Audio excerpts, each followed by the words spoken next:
কোয়েলের চক্রান্তে এবার নিজের অজান্তেই বাজেভাবে ফেঁসে গেল অনির্বাণ। হ্যাঁ বন্ধুরা, ভিডিওটা লাইক দিয়ে দেখতে থাকুন। রায়ের উপস্থিতি জানা মাত্রই কোয়েল চিৎকার করে বলতে থাকে যে সত্যকার অর্থে তুমি বড্ড বেশি মিস করো, তাই না অনির্বাণ? অতীতের দিনগুলো কতটাই না ভালো ছিল, তাই না?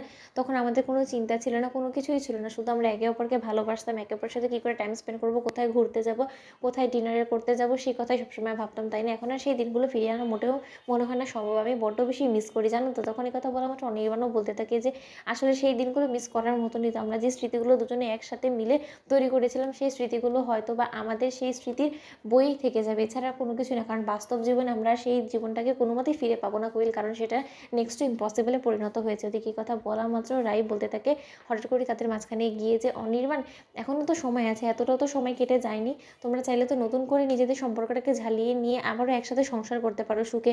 কারণ আর যাই হোক না কেন, তোমারও যে পরিমাণে সন্তানের চাহিদা আছে, সেই চাহিদা তো আমি না মেটাতে পারলেও কোয়েল ঠিকই মেটাতে পারবে। তখন এই কথা শোনা মাত্র কোয়েল বলতে থাকে যে মা রাই, তুমি চলে এসেছো, আসলে আমি তোমাকে একদমই খেয়াল করিনি। তুমি আর যাই হোক না কেন আমাকে অন্তত ভুল বোঝো না, অনির্বাণকেও ভুল বোঝো না, কারণ আমি পড়ে গিয়েছি এই খবরটা দিয়ে অনির্বাণকে জানানো মাত্রই অনির্বাণ এরকম করে পাগলের মতন ছুটতে ছুটতে এসেছে, এছাড়া কোনো কিছুই না।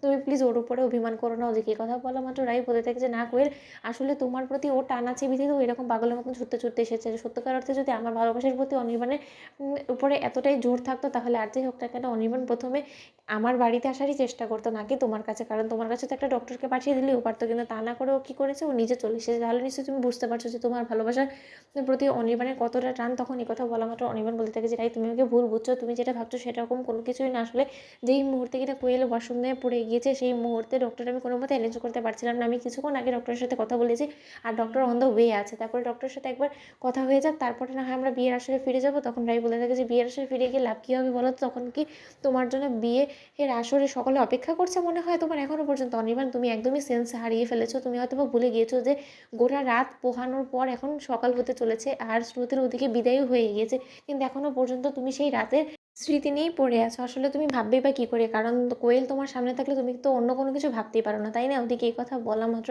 অনির্বাণ বলতে থাকে যে রাই, তুমি কী সব ভুলভাল বলছো?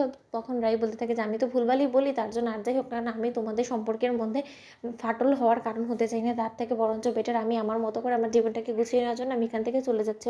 অন্যদিকে কোয়েল মনে মনে বলতে থাকে যে রাই, এত দিনে তুমি পথে এসেছো, কারণ এটাই তো আমি এতদিন ধরে চাচ্ছিলাম যে তুমি নিজে থেকে বাড়ি ছেড়ে চলে যাওয়ার কথা ভাবো। ওদিকে কথা বলা মাত্র অনির্বাণ রাইকে আটকে দিয়ে বলতে থাকে যে আচ্ছা রাই, তুমি এতটা নিষ্ঠুর কবে থেকে হয়ে গেলে বলো তো? যেখানে কিনা একটা মানুষ এরকম করে ব্যথা যন্ত্রণায় কাতরাচ্ছে, সেখানে এই মানুষটাকে ফেলে রেখে আমি একটা বিয়ের মধ্যে অ্যাটেন্ড করার জন্য যদি উঠে পড়ে লাগি, তাহলে সেটা কেমন একটা দেখা যায় না? তখন রাই বলতে থাকে যে আসলে তোমার জন্য কোয়েল ইম্পর্টেন্ট বেশি, তার জন্য তোমাদের ভিডিওটি ভালো লাগলে লাইক, শেয়ার করে সাবস্ক্রাইব করতে ভুলো না।